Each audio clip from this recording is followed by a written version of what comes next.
சட்டமன்ற தேர்தல் நெருங்கும் நிலையில் இன்றைய தொகுதி அலசலில் கன்னியாகுமரி மாவட்ட தொகுதிகள் குறித்து பார்க்கலாம்.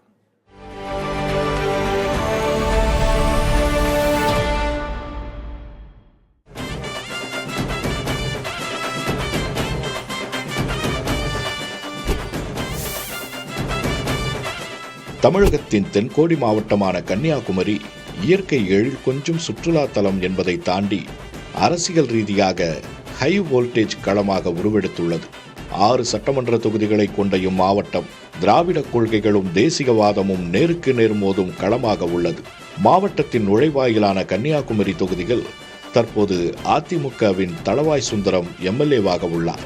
இதுவரை அதிமுக 7 முறையும் திமுக 5 முறையும் வென்றுள்ள இத்தொகுதியில் கிறிஸ்தவ நாடார், இந்து நாடார் மற்றும் மீனவ சமூகத்தினரின் வாக்குகளே வெற்றியின் மாஸ்டர் கீ.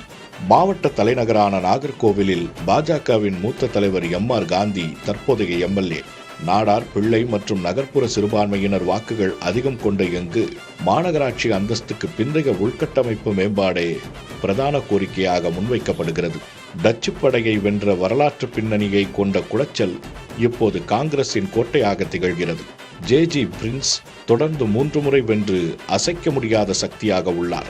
மீனவ மற்றும் நாடார் சமூகத்தினர் இங்கு வெற்றியை தீர்மானிக்கின்றனர். திருவிதாங்கூர் சமஸ்தானத்தின் பழைய தலைநகரான பத்மநாபபுரத்தில் திமுக தொடர்ந்து 4 முறை வெற்றி கொடி நாட்டியுள்ளது. தற்போதைய அமைச்சர் மனோ தங்கராஜ் வசம் உள்ள இத்தொகுதியில் ரப்பர் விவசாயிகளின் பிரச்சனைகளும் நாடார் நாயர் சமூக வாக்குகளும் முக்கிய காரணிகளாக உள்ளன.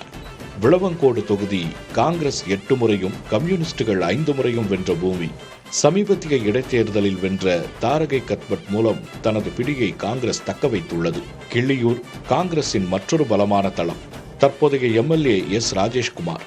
தேங்காய்பட்டினம் மீன்பிடி துறைமுக விவகாரங்கள் இங்கு தேர்தல் களத்தை சூடாக்குகின்றன.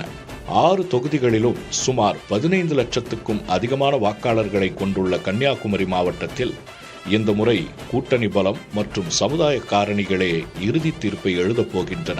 முக்கடல் சங்கமிக்கும் குமரிமுனையில் வெற்றி கொடி நாட்டப்போவது திராவிட கட்சிகளா, தேசிய கட்சிகளா?